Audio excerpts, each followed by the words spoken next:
संवाद यात्रेला आज सुरुवात होत आहे. काय नेमकं ग्रुप असणार आहे, कोण-कोण या यात्रेमध्ये सहभागी होणार आहे?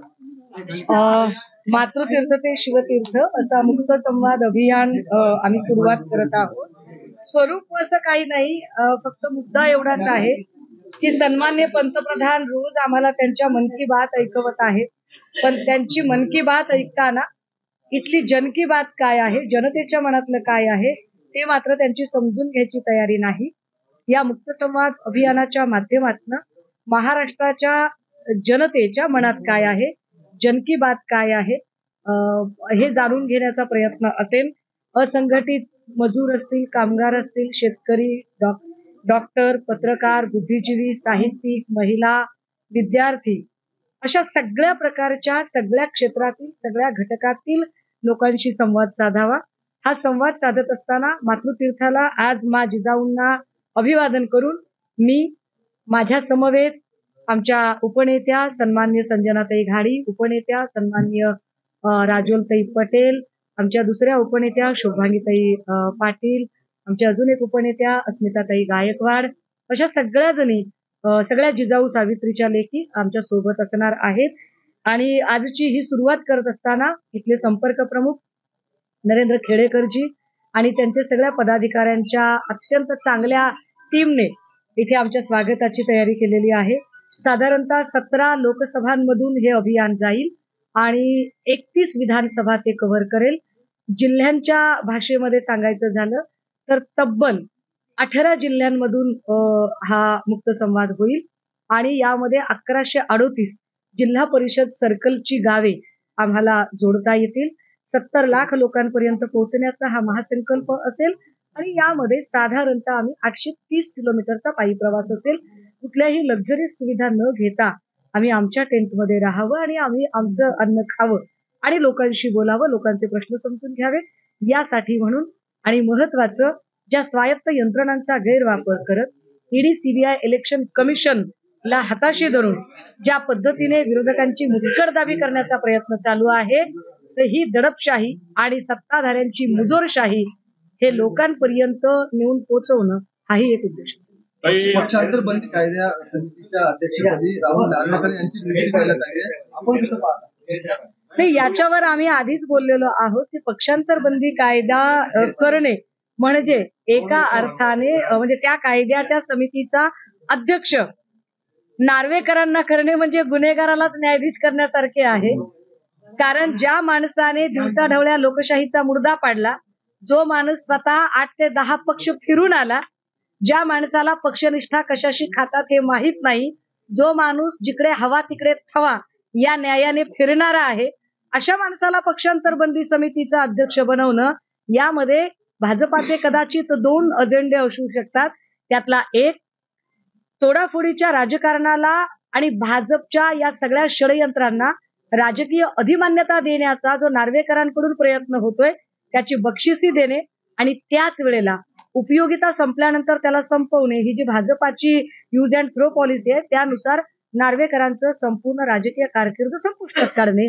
कारण एवढं सगळं झाल्यावर मला नाही वाटत की राहुल नार्वेकर आता निवडणुकीच्या राजकारणात पुन्हा नव्याने उभे राहू शकतील आणि निवडून येऊ शकतील. आपल्या नेते संदीप राऊतांवर पण ईडी झाली, किशोरी पेडणेकर ह्या ईडीच्या कार्यालयात आहे, काय सांगाल? त्याने काय होतंय, मेडल आहेत आमचे.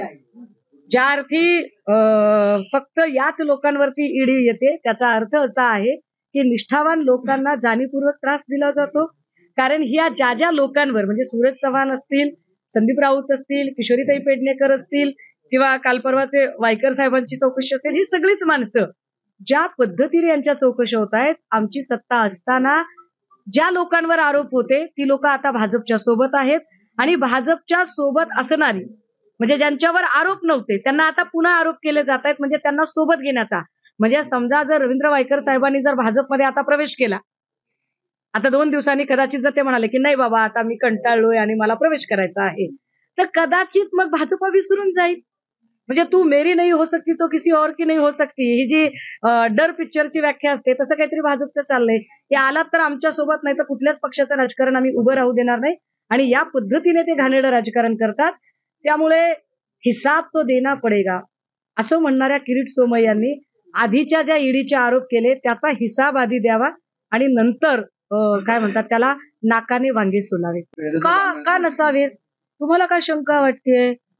एक लक्षात घ्या, वंचित बहुजन आघाडी हा महत्वाचा घटक आहे. शिवसेनेची युती झालेली आहे आणि त्यामुळे ते आमच्या सोबत सन्मानाने आहेत.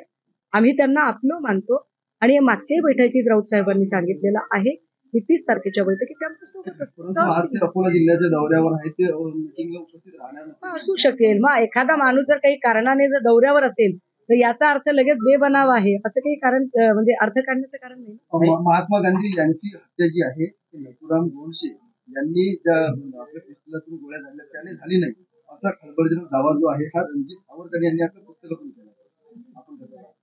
नाही, आता काही माहितीये का, या सगळ्या याच्यावरती मला असं वाटतं की ज्या अत्यंत निरर्थक गोष्टी आहेत त्याही पेक्षा सध्या माझ्या समोरचे बर्निंग इश्यूज काय आहेत ते जास्त महत्वाचे आहेत.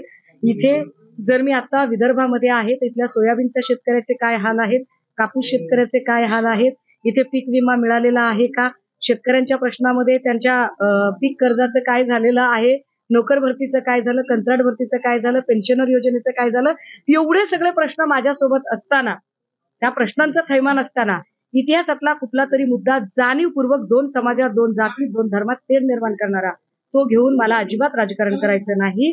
ज्यांना विकासावर बोलता येत नाही, लोकाभिमुख प्रश्न सोडवता येत नाही, तशी माणसं हे सगळ्या गोष्टी करायचं. नारायण राणे यांना मराठा समाजावर बोलण्याचा अजिबात नैतिक अधिकार नाही आणि त्यांना शिवछत्रपतींची अस्मिता वगैरे सुद्धा उच्चारण्याचा अधिकार नाही.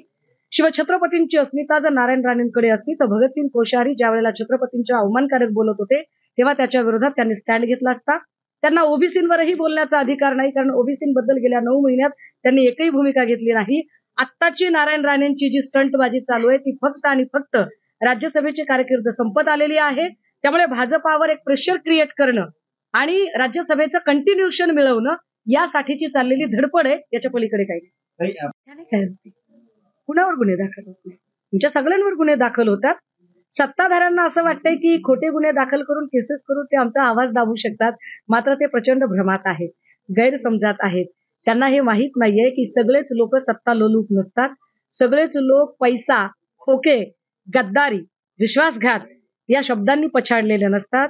काही आमच्यासारखे निष्ठावानही असतात जे विचारधारेशी बांधील आहेत. बांधील आहोत म्हणून तर मातृतीर्थावर आलो ना, नाही तर आम्ही कुठेतरी चमचमाट करत कुठेतरी सरकारच्या समोर आमचं चमकोगिरीचं आंदोलन दाखवलं असतं. आम्ही तसं नाही करत आहोत. आमची बांधिलकी आम्ही मा जिजाऊंच्या, मा सावित्रीच्या, मा रमाईच्या, अहिल्यादेवी होळकरांच्या, तारा राणींच्या आम्ही लेकी आहोत म्हणून आम्ही इथं आहोत. खासदार संजय राऊत हे जे आहेत महाविकास आघाडीच्या तमाशातील सोंगाडे आहेत अशी टीका शिवसेनेच्या प्रवक्त्या आहेत ज्योती वाघमारे यांनी केली आहे. अशा काही लोकांवरती आपण महाविकास आघाडीची बैठक आहे लोकसभेच्या जागा वाटपाविषयी. शिवसेना किती जागा मागणार? मला असं वाटतं की जे प्रश्न माझ्या पातळीचे आहेत त्याची उत्तरं मी निश्चितपणे बैजवार देईन. जो प्रश्न माझ्या पक्षश्रेष्ठींच्या पातळीचा आहे त्यावर मी उत्तर देणं संयुक्तिक नसेल. जागा वाटपाच्या फेऱ्या चालू आहेत. आज अजून एक दुसरी महत्वाची बैठक होते आणि आजच्या बैठकीत अजून काही चर्चा होईल आणि जागा कुणाच्या किती असतील यावरची अधिकृत घोषणा करणे हे सर्वस्वी पक्षश्रेष्ठींचा अधिकार आहे. त्यामुळे मी त्यावर भाष्य करणे आज महानगरपालिकेचे काही कर्मचारी गेले होते सर्वेक्षणासाठी, त्यांना जात विचारण्यात आली, त्यांनी त्या ठिकाणी दाखवणं जात विचारणं योग्य आहे. हे फार वाईट आहे की काल मीही बघितलं की माझ्या माहितीप्रमाणे माझ्या आकलनाप्रमाणे जात जन्माने मिळते, परंतु सध्या जे काही चालू आहे 100 रुपयाचा फॉर्म भरून जात लावायची असं काहीतरी ते जे चाललेलं आहे ते काही पटत नाहीये. आणि जात विचारणे हा निश्चितपणे जर कायद्याने गुन्हा असेल, मध्ये कुणीतरी एक अतिशय अर्धवट कुणीतरी स्वतःला अभिनय क्षेत्रातली म्हणवणारी कुणीतरी फार अर्धवट मुलगी होती, ती पण असं काहीतरी बोलत होती.